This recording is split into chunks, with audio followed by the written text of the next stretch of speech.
তোমার আমার সামনে আজরাইল এসে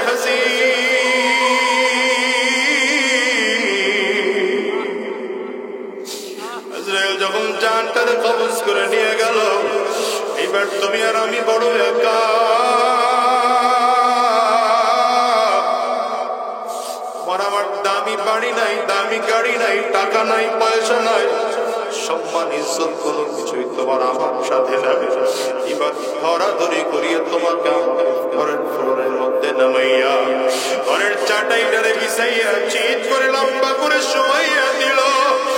আর এই ঘরের পুরাতন চাদর দিয়ে ডেকে দিল। হায়রে হিসাব মিলাইতে করে যুবক কত মানুষ এসে কান্না করে, সন্তান এসে বাবা বাবা বলে বলে ডাকে। আরে আত্মীয় স্বজনরা সব এসে বাড়ি ঘর পড়ে গেল, তুমি আর আমি জবাব দিতে পারি না, তুমি আর আমি বড় একা। এবার নিজের হিসাব একটু নিজের মিলাও।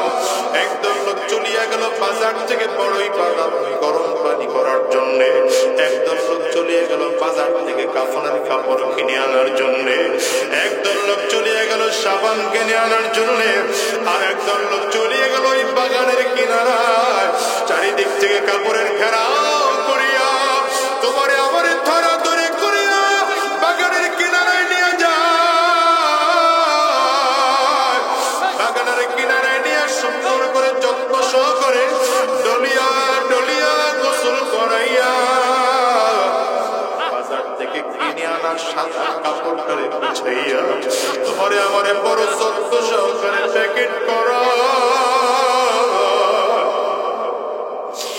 মাথার মধ্যে একটা বান দিল, পায়ের মধ্যে একটা বান দিল, কবরের মধ্যে আর একটা বান দিয়ে দিল।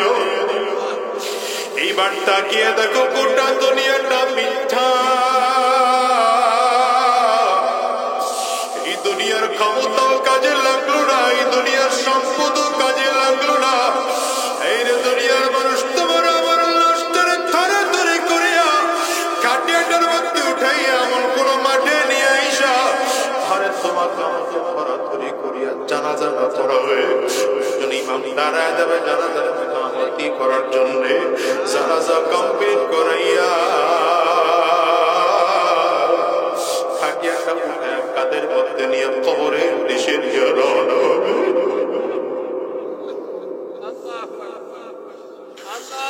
কবরের পাশে লাশটারে রাখিয়া তোমার আমার লাশটা কবরে নামানোর জন্য তিনটা লোক কবরের মধ্যে নেমে যাবে। একজন তোমার আমার মাথায় ধরবে, একজন পায়ে ধরবে, একজন মাথার হাতের মধ্যে ধরবে, আরে তিনটা লোক ধরাধরি করিয়া কবরের মধ্যে নামাইয়া মাথার বান খুলে টপ করে লাফ দিয়ে কবর থেকে উঠে যাবে। পায়ের বানটা আর একজন খুলে কবর থেকে উঠে যাবে, মাথার বানটাও খুলে কবর থেকে উঠে যাবে। এবার একটা একটা করে বাঁশ বিছায়, এবার হোকলা অথবা চাটাই বিছাইয়া কবরের চাপ মাটির চাকাগুলো দিয়ে কবরের উপরে জোরে জোরে চাপটা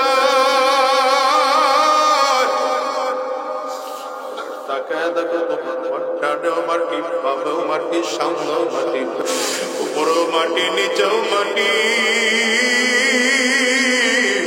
চারিদিকে মাটি আর মাটি। সবাই গিয়ে ঘরে বাতি জ্বালাবে, তোমার আমার ঘরে কেউ কবরে এসে বাতি জ্বালাবে না, বরং তোমার আমার দিকে লক্ষ্য করে খবর বারবার বারবার করে বলে আনা বাইতুল যুলমা, আনা বাইতুল ওয়াহদা, আনা বাইতুত তুরাব। কবর বলে আমি বড় একা একের ঘর, আমি বড় অন্ধকার ঘর, আমার কাছে সাথী নাই, বাতি নাই, দুনিয়ার কোনো কিছুই নাই, আমি কবর শুধু চিনি আমল। কবর বলে যদি ভালো আচরণ করতে পারো আমি কবর ভালো আচরণ করব, আর যদি ভালো আমল করে আসতে না পারো এ কপাল পোড়া আমার টানেও মাটি, বামেও মাটি, সামনেও মাটি, পেছনেও মাটি, উপরেও মাটি, নিচেও মাটি, আমি কবর মাটিগুলো একত্রিত হইয়া গুনাহগারের লাশ থেকে এত জোরে চাপ মারব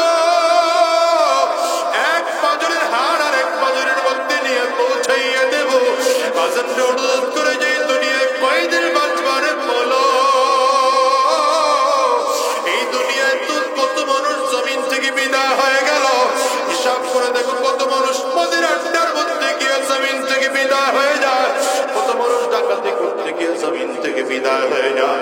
আবার কত কপালওয়ালা মানুষের মরণ কাবার চত্বরে হয়, কত কপালওয়ালা মানুষের মরণ নবীর রওজার পাশে হয়।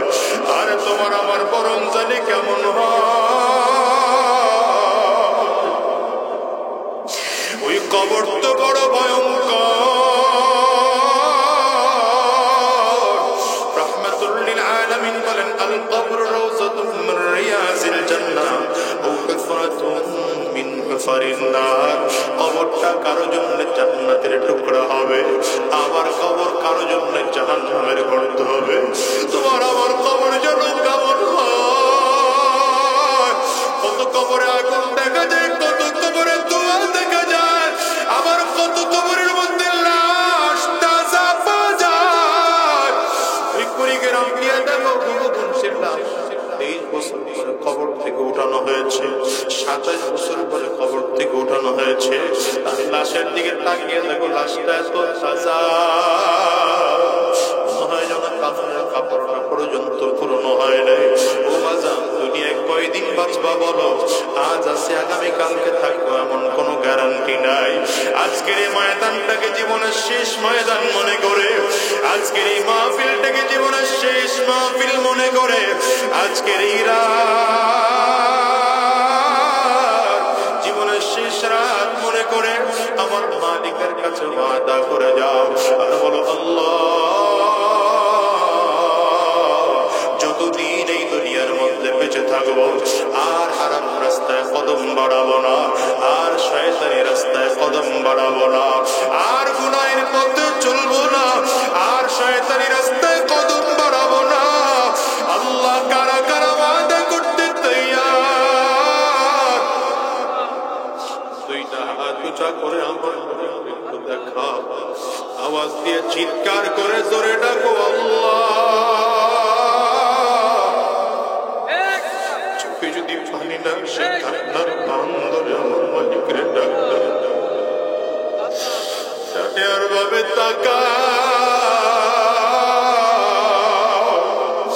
তাকিয়ে দেখো কার চোখের কোটায় পানি। ওই মানুষটার দিকে তাকিয়ে নিজের নিজে ধিক্কার মারো আর চোখের পানি ফেলাই আমার মালিকের ডাকো, আল্লাহ।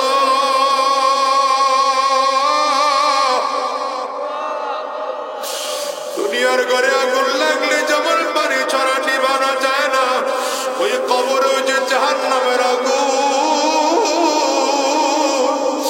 ওটাও কিন্তু চোখের পানি ছাড়া নিভানো যাবে না। চোখের পানি ফেলাই আমার মালিকের চিৎকার করে জোরে ডাকো, আল্লাহ।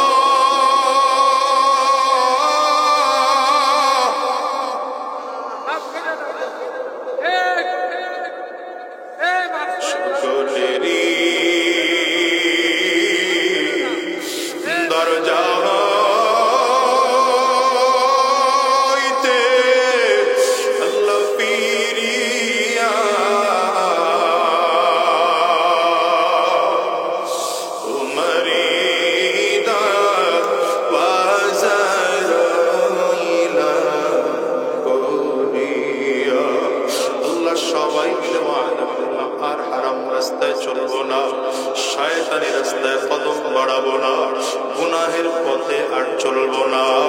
আল্লাহ, তুমি কবুল করে নাও, কবুল করে নাও, কবুল করে নাও।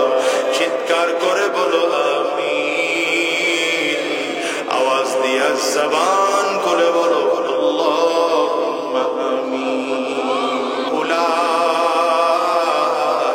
কাল আনআম বাল হুম আদাল, উলাইকা হুমুল গাফিলুন।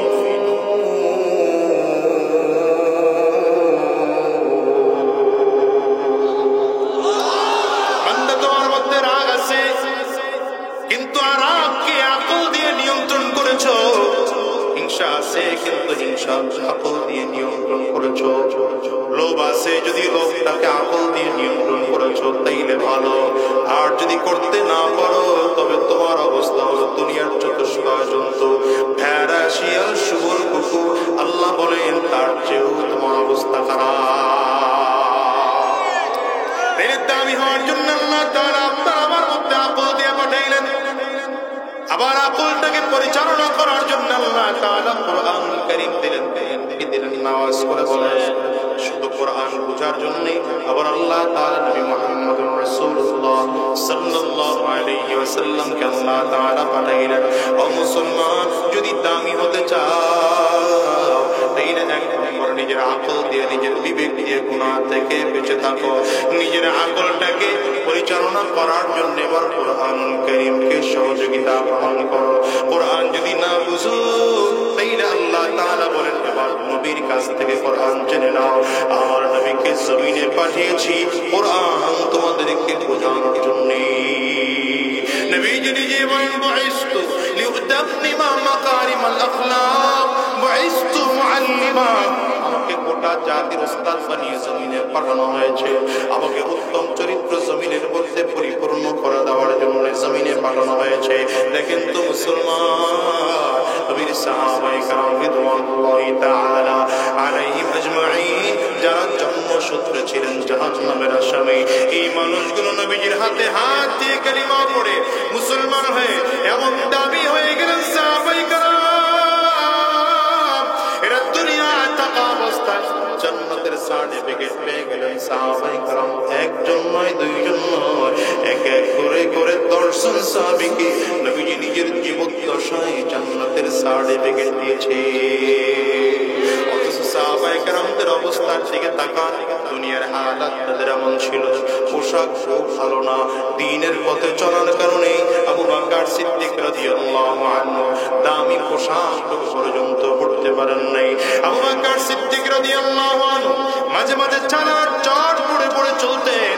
জিবরিল আমিনের কাছে একবার নবী আলাইহিস সালামের কাছে জিবরিল আমিন আসছে। আল্লাহর নবী তাকায় দেখেন জিবরিলের মাথার পাগড়িটা ছালার চটের পাগড়ি, জুব্বাটা পর্যন্ত ছালার চটের জুব্বা। জিবরিল আমিন এসে নবীকে ডাকে, পয়গম্বর আপনার আবু বকরকে একটু সালাম জানান না। আবু বকর সিদ্দিক রাদিয়াল্লাহু আনহুকে সালাম জানাইলেন। নবী আমার আবু বকর সিদ্দিক এসে আমার নবী এক পাশে দাঁড়িয়ে গেলেন, আরেক পাশে জিবরিল আমিন দাঁড়ানো আছেন। নবী আমার তাকিয়ে দেখেন জিবরিল আমিনের মাথার পাগড়িটাও যেমন করে ছালার চটের বাঁধা, আবু বকর সিদ্দিক রাদিয়াল্লাহু আনহু মাথার পাগড়িটাও তেমন করে ছালার চটের বাঁধা। রাহমাতুল লিল আলামিন তাকিয়ে দেখেন জিবরিল আমিনের মাথার পাগড়ির পরে জুব্বাটা যেমন করে ছালার চটের জুব্বা, আবু বকর সিদ্দিক রাদিয়াল্লাহু আনহু তেমন করে ছালার চটের জুব্বা। একবার আবু বকর সিদ্দিকের দিকে তাকায়, একবার জিবরিল আমিনের দিকে তাকায়, আবার জিবরিল আমিনের দিকে তাকায়, আবার আবু বকর সিদ্দিক রাদিয়াল্লাহু আনহুর দিকে তাকায়। একেবারে জিবরাইল তুমি কি জিবরিলের পোশাক পরেছো না জিবরিল তোমার পোশাক পরেছে? আবু বকর তোমার পোশাক পরেছে না তুমি আবু বকরের পোশাক পরেছো? জিবরিল আমিন বলেন পয়গম্বর আমার পোশাক কেন আবু বকর পরবে? আমার পোশাক নয়, বরঞ্চ আমি জিবরাইল আবু বকরের পোশাক পরেছি। আজকে শুধু আমি জিবরাইল নয়, আসমানের সব ফেরেশতারা আজকে খুশি হইয়া আবু বকর সিদ্দিকের পোশাক পরেছে। রাহমাতুল লিল আলামিন আবু বকর সিদ্দিক রাদিয়াল্লাহু আনহু দিকে তাকিয়ে আছে। নবীজির চোখ দিয়ে টপ টপ করে পানি পড়তে আরম্ভ হয়। এই আবু বকর তো সেই আবু বকর যে আবু বকর মক্কার বাজারের সবচেয়ে দামি কাপড় দিয়ে জামা বানাইতেন। এই আবু বকর সিদ্দিক তো সেই আবু বকর যে আবু বকর সিদ্দিক রাদিয়াল্লাহু আনহু মক্কার বাজারের সবচেয়ে বড় ব্যবসায়ী ছিলেন। আজকের সেই আবু বকর সিদ্দিক রাদিয়াল্লাহু আনহু সম্পদ ত্যাগ করে এমন করে ছালার চট দিয়ে জামা বানাই আবু বকর সিদ্দিক রাদিয়াল্লাহু আনহু বলেন রাহমাতুল লিল আলামিন আবু বকর সিদ্দিক রাদিয়াল্লাহু আনহুর দিকে তাকিয়ে তাকিয়ে চোখের পানিগুলো ফেলে ফেলে কান্না করতেছে। আর ডাকতে আবু বকর কেন তোমার হালাত এমন হলো? আবু বকর সিদ্দিক বলেন পয়গম্বর আমার কাছে দুনিয়ার মধ্যে 3টা জিনিস সব থেকে প্রিয়। এর মধ্যে 1 নম্বর আন-নাজরু ইলা ওয়াজহি রাসূলিল্লাহ, আপনার সুন্দর চেহারার দিকে তাকিয়ে থাকা আমার কাছে বড় প্রিয়।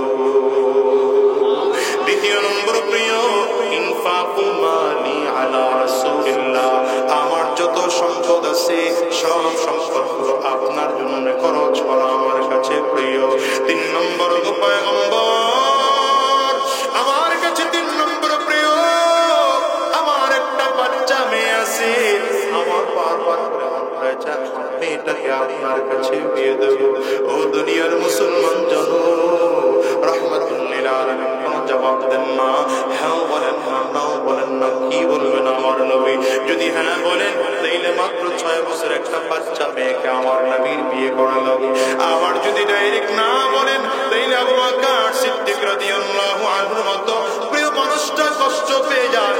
রাহমাতুল লিল আলামিন চুপচাপ করে বসা আছে, হঠাৎ করে তাকিয়ে দেখেন জিবরিল আমিন আসমান থেকে নাযিল হলো, আমার নবীর সামনে দাঁড়ায় বলেন পয়গম্বর, আসমান থেকে আল্লাহ তাআলা একটা রেশমি রুমাল দিয়ে পাঠিয়েছে, এই রেশমি রুমালটার মধ্যে নাকি একটা মেয়ের ছবি আছে।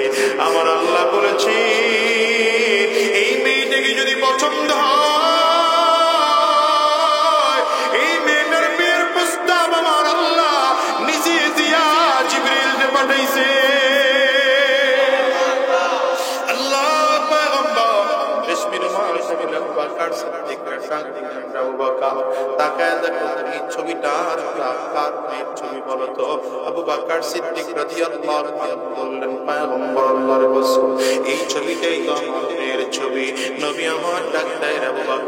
এইবার তোমার মেয়েটা ছোট না বড়, ভালো না মন্দ, সুন্দর না অসুন্দর, দেখার কোনো প্রয়োজন নাই, আমি নবী বিয়ে করার জন্য তৈয়ার।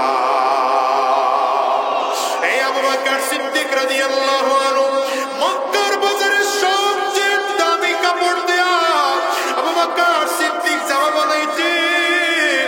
আবু বকর সিদ্দিক রাদিয়াল্লাহু আনহু মক্কার বাজারের সব থেকে বড় ব্যবসায়ী ছিলেন। আজকে সম্পদগুলো সব কেন শেষ হয়ে গেল? তোমার আমার নবী সাল্লাল্লাহু আলাইহির কথায় চলার কারণে হারাম সম্পদগুলো ছেড়ে দিয়েছে, নিজের সম্পদগুলো সব আল্লাহর রাস্তায় দান করে করে করে করে গরিব হয়ে গেলেন। কিন্তু গরিব হতে পারে, আল্লাহর কাছে আবু বকরের দাম আছে না নাই? চিল্লায় জোরে বল। নবী আমার ডাক দেয়, জিবরাইল কেন আমার কাছে আজকে এসেছো? আর এসে কেনই বা আবু বকরকে সালাম জানাইতে বলো? আবু বকর সিদ্দিক রাদিয়াল্লাহু আনহু বললেন, পয়গম্বর উনি আপনার কাছে আসি, কোনো ওহী আপনার কাছে নিয়ে আসি, অথবা কোরআনের কোনো আয়াত নিয়ে আসি, হাদিসের কোনো একটা অংশ আপনার কাছে নিয়ে আসি। আজকে আপনার কাছে কোনো ওহী নিয়ে আসি নাই, আল্লাহ পাকের পক্ষ থেকে সালাম আবু বকরকে পৌঁছে দেওয়ার জন্য জমিনে আসছি। এই আবু বকর সিদ্দিক রাদিয়াল্লাহু আনহু তো একজন জাহান্নামের আসামি ছিলেন। আজকের তার এত কেন দাম? একটাই মাত্র কারণ, নিজের আকলটাকে দিয়া, বিবেকটাকে দিয়া গুনাহের কাজের মধ্যে লিপ্ত হন নাই, বরং নিজের আকলটা কোরআন অনুযায়ী চালাইছে। কোরআনের যেই জায়গা বুঝেন নাই, নবীর কাছ থেকে সেই জায়গাগুলো বুঝে নিয়েছে। এই জন্য আবু বকর সিদ্দিক রাদিয়াল্লাহু আনহু দাম বেড়ে গেল। রাহমাতুল লিল আলামিনের জন্যই তো বলেন, ইন্নী লাআরাফু রাজুলান বিইসমিহি ওয়া বিইসমি আবিহি ওয়া উম্মিহি লা ইয়াতি বাবান মিন আবওয়াবিল জান্নাহ ওয়া ইউকালু লাহু মারহাবান মারহাবা।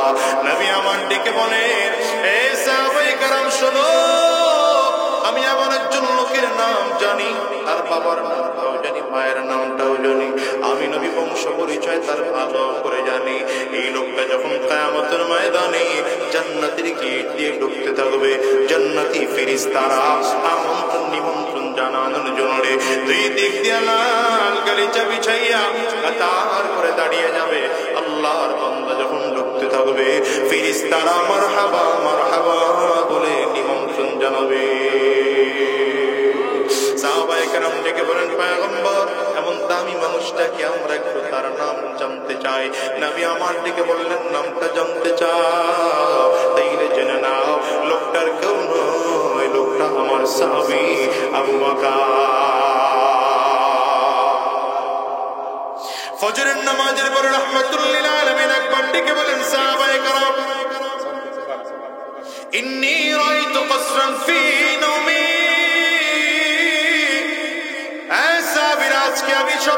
মধ্যে একটা দামি বিল্ডিং দেখলাম।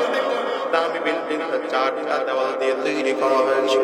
নবী আমার বলেন এর মধ্যে একটা বিল্ডিং, একটা দেওয়াল তৈরি করা হয়েছে স্বর্ণ দিয়া, একটা দেওয়াল তৈরি করা হয়েছে মণি মুক্তা দিয়া, একটা দেওয়াল তৈরি করা হয়েছে জবরদস্ত পাথর দিয়া, একটা দেওয়াল তৈরি করা হয়েছে ইয়াকুত পাথর দিয়া।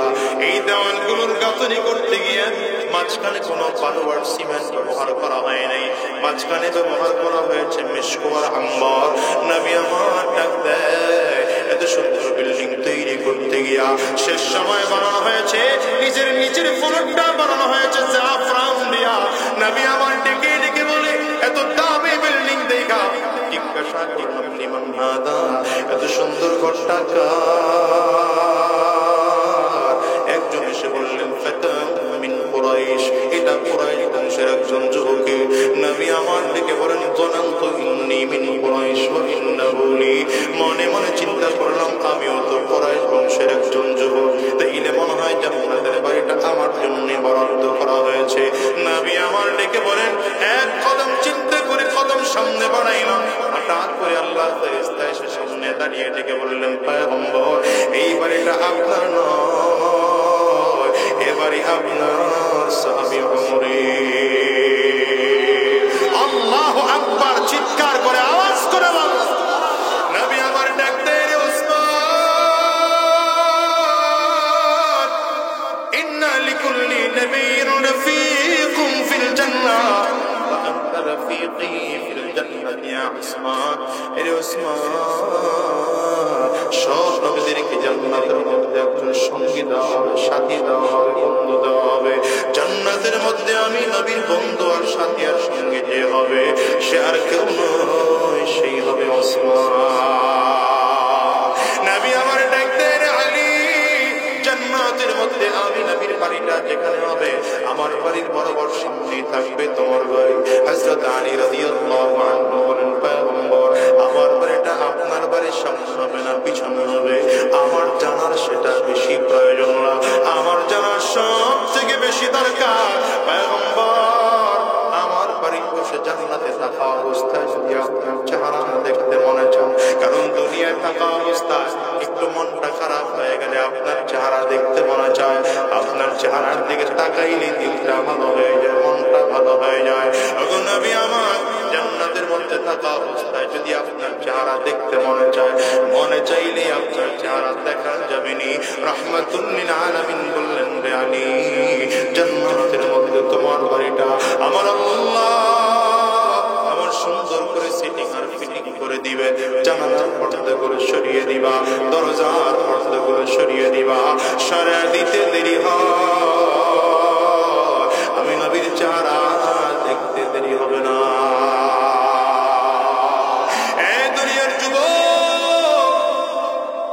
আকল তো সাহাবায়ে কেরামদের ছিল, তোমার আমারও তো আকল আছে, কিন্তু সাহাবায়ে কেরাম এই আকলটাকে কোরআনের পথে পরিচালনা করিয়া নিজের জীবনটাকে এত দামি জীবন বানায় ফেলাইছে যে দুনিয়াতে থাকা অবস্থায় একজন দুইজন নয় 10 জন সাহাবীকে নবী জান্নাতের সার্টিফিকেট দিলেন। শুধু তাই নয়, আমার তোমার নবী রাহমাতুল লিল আলামিন আল্লাহ তাআলা পয়গম্বরকে জানায় দেন পয়গম্বর উহুদের ময়দানে যে সকল সাহাবায়ে কেরাম উপস্থিত হয়েছিলেন আমি আল্লাহ এদের জিন্দেগীর গুনাহগুলো maaf করে দিলাম। উহুদের ময়দানে যে সকল সাহাবায়ে কেরাম উপস্থিত হয়েছিলেন আমি আল্লাহ এদের জিন্দেগীর গুনাহগুলো maaf করে দিলাম। খন্দকের ময়দানে যে সকল সাহাবায়ে কেরাম উপস্থিত হয়েছিলেন আমি আল্লাহ তাআলা এদের জিন্দেগীর গুনাহগুলো maaf করে দিলাম। ও দুনিয়ার মুসলমানেরা, এইজন্য আকল আছে কিন্তু সাবধান, এই আকলটাকে কুরআন ও সুন্নাহ অনুযায়ী চালাইতে হবে। মন চাহি জিন্দেগি চালানো যাবে না, শয়তানের ধোঁকায় পড়ে পড়ে নিজের আকলটাকে নষ্ট করে দেওয়া যাবে না। আকলটাকে কুরআন অনুযায়ী চালাও, সুন্নাহ অনুযায়ী নিজের আকলটাকে চালাও। শুধু তাই নয়, কোরআন যদি না বুঝো নবীর কাছ থেকে বুঝতে পারো, বলবা হুজুর এখন তো নবী নাই তো কার কাছ থেকে বুঝবো? নবী যখন ছিলেন না সাহাবায়ে কেরাম গোটা সমাজকে কোরআন বুঝিয়েছেন, সাহাবায়ে কেরাম জমিন থেকে বিদায় তাবিঈন গোটা সমাজকে কোরআন বুঝিয়েছে, তাবিঈনরাও জমিন থেকে বিদায়, তবে তাবিন গোটা সমাজকে কোরআন বুঝিয়েছে, তারাও জমিন থেকে বিদায়। আস্তে আস্তে আইম্মে মুজতাহিদিন ছিলেন, এরপরে উলামায়ে মুতাকাদ্দিমিন ছিলেন, উলামায়ে মুতাআখিরিন ছিলেন। এমন একটা যুগ ছিল, এই যুগের মানুষদেরকে কোরআন ও সুন্নাহর কথা বলে বলে শোনাইতেন। হাফিজ হুজুর রাহমাতুল্লাহি আলাইহি, সদর সাহেব হুজুর রাহমাতুল্লাহি আলাইহি। যুগের পরিবর্তনে আল্লাহর বান্দারা জমিন থেকে বিদায় হয়ে গেলেন। এমন একটা যুগ ছিল রে যুবক, যেই যুগে শায়খুল ইসলাম আজিজুল হক রাহমাতুল্লাহি আলাইহি এদেশের মানুষকে কোরআন ও সুন্নাহর কথাগুলো বলে বলে শোনাইতেন।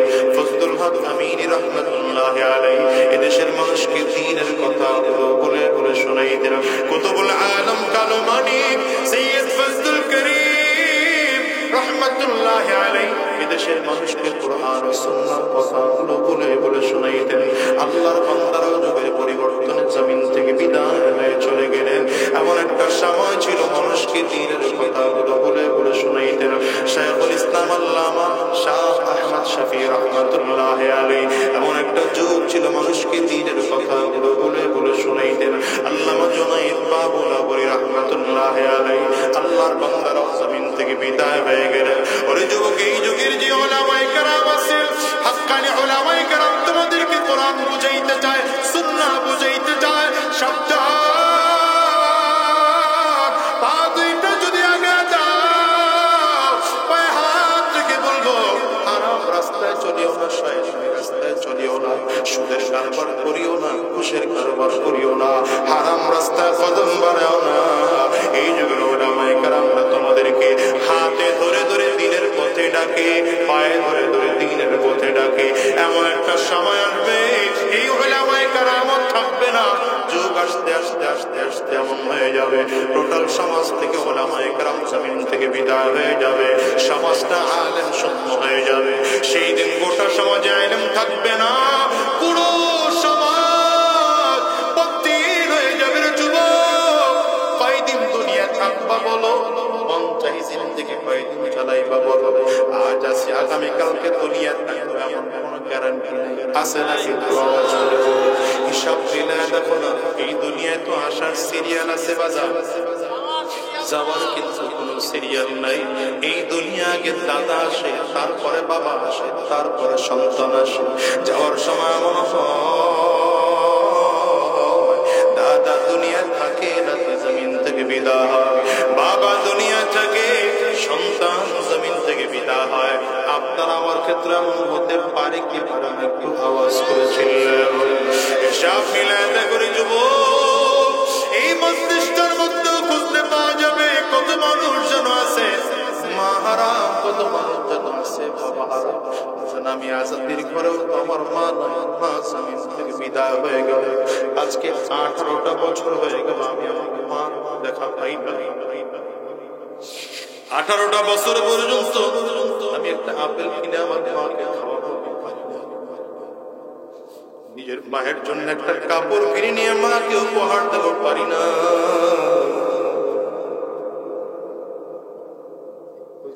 বুঝতে পাওয়া যাবে মানুষ কতজন আছে, কত মানুষ যেন এখানে আছে, যেই মানুষগুলোর ঘরে মা নাই, বাবা নাই, আছে না? আওয়াজ করে বলে জানরে আমি আজাদির মতো কার কার করে আপনাদের চা করে দেখা, কার কার ঘরে বাবা নাই, দুইটা হাত একটু চা করে দেখা, হাতগুলো তুলে দেখেন। যুবকের তাকায় তাকায় দেখো, এই যুবক, এই মানুষগুলোর চেহারার দিকে একটু তাকাও। কত মানুষ হাত তুলেছে, এদের কারো ঘরে মা নাই, কারো ঘরে বাবা নাই, ঘরে আব্বা আব্বা দুইজন নাই রে বাসা। এই মানুষগুলোর চেহারার দিকে তাকায় দেখো, এদের কারো চক্ষু দুইটা লাল হয়ে গেছে, কারো চোখ দিয়ে পানি পড়তেছে, কারো চোখের মধ্যে পানি জমে গেছে। যুবক, আজকের মাহফিলটা শেষ করে বাসায় যাইবা, দরজার মধ্যে টোকা লাগাইবা, তোমার দরজা খুলবে, মানুষগুলোর চেহারাটা তাকায় দেখো। মানুষগুলো বাসায় গিয়া দরজার মধ্যে টোকা দিলে তাদের মা দরজা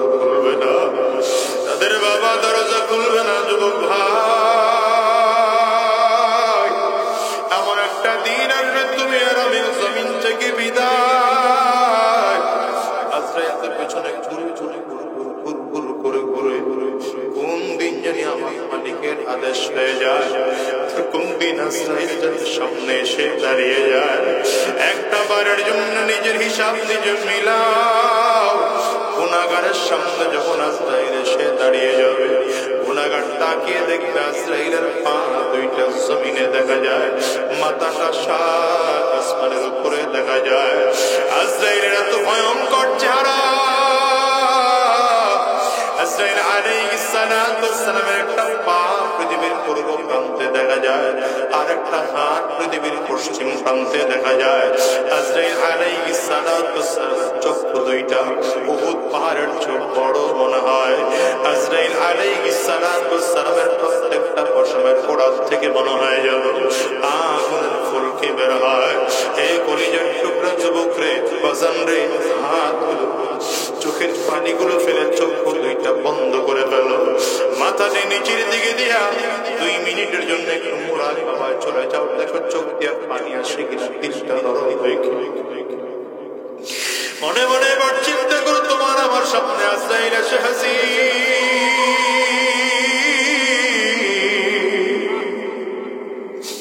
আজরাইল যখন জানটারে কবজ করে নিয়ে গেল, এইবার তুমি আর আমি বড় একা।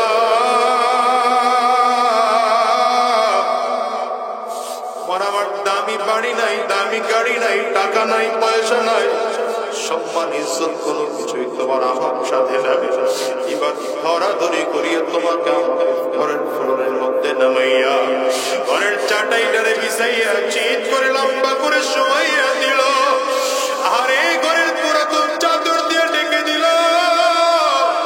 হায়রে হিসাব মিলাইতে করে যুবক কত মানুষ এসে কান্না করে, সন্তান এসে বাবা বাবা বলে বলে ডাকে।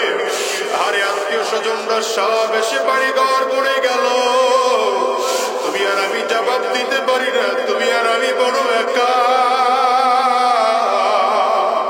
এবার নিজের হিসাব একটু নিজের মিলাও। একদল লোক চলিয়া গেল বাজার থেকে বড়ই বাদাম গরম পানি করার জন্য, একদল লোক চলিয়ে গেল বাজার থেকে কাফনের কাপড় কিনে আনার জন্য, একদল লোক চলিয়ে গেল সাবান কিনে আনার জন্য, আর একদল লোক চলিয়ে গেল ওই বাগানের কিনারায় চারিদিক থেকে কাপড়ের ঘেরাও করিয়া তোমারে আমার ধরাধরি করিয়া বাগানের কিনারায় নিয়ে যায়। বাগানের কিনারায় নিয়ে সুন্দর করে যত্ন সহকারে ডলিয়া ডলিয়া গোসল করাইয়া বাজার থেকে কিনে আনার সাদা কাপড়টারে বিছাইয়া তোমারে আমারে বড় যত্ন সহকারে প্যাকেট করা। মাথার মধ্যে একটা বান দিল, পায়ের মধ্যে একটা বান দিল, কবরের মধ্যে আর একটা বান দিয়ে দিল। এইবার তাকিয়ে দেখো গোটা দুনিয়াটা মিথ্যা। এই দুনিয়ার ক্ষমতাও কাজে লাগলো না, এই দুনিয়ার সম্পদও কাজে লাগলো না। এই দুনিয়ার মানুষ তোমার আমার লাশটারে ধরাধরি করিয়া কাটিয়াটার মধ্যে উঠাইয়া এমন কোন মাঠে নিয়ে আইসা ঘরে তোমাকে আমাকে ধরাধরি করিয়া জানাজা না পড়াবে। ইমাম দাঁড়ায় যাবে জানাজা ইমামতি করার জন্য, জানাজা কমপ্লিট করাইয়া খাটিয়াটা উঠে কাদের মধ্যে নিয়ে কবরের দেশে দিয়ে রওনা হবে।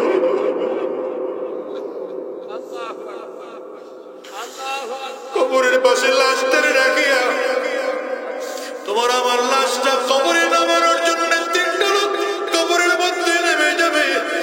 একজন তোমার আমার মাথায় ধরবে, একজন পায়ে ধরবে, একজন মাথার হাতের মধ্যে ধরবে, আর 3টা লোক ধরাধরি করিয়া কবরের মধ্যে নামাইয়া মাথার বান খুলে টপ করে লাফ দিয়ে কবর থেকে উঠে যাবে। পায়ের বানটা আর একজন খুলে কবর থেকে উঠে যাবে, মাথার বানটাও খুলে কবর থেকে উঠে যাবে। এবার একটা একটা করে বাঁশ বিছায়, এবার হোকলা অথবা চাটাই বিছাইয়া কবরের চাপ মাটির চাকাগুলো দিয়ে কবরের উপরে জোরে জোরে চাপতা।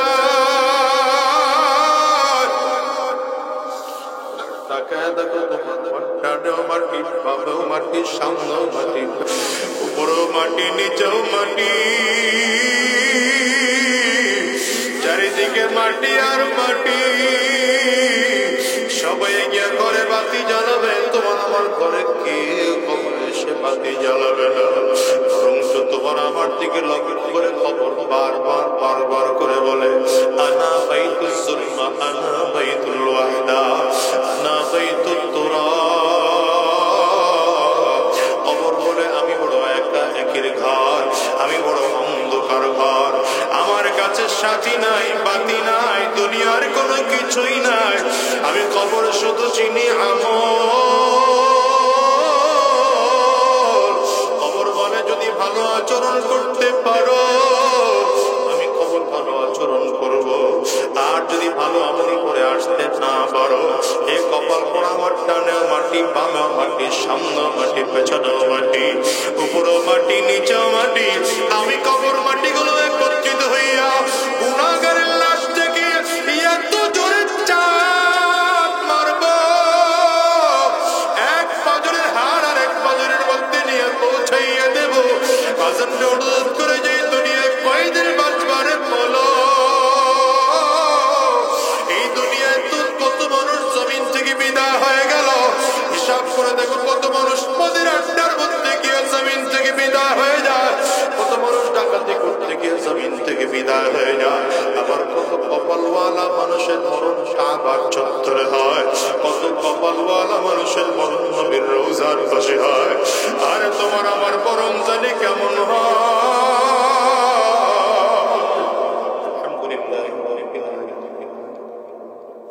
والصلاة والسلام على سيد الأنبياء والمرسلين.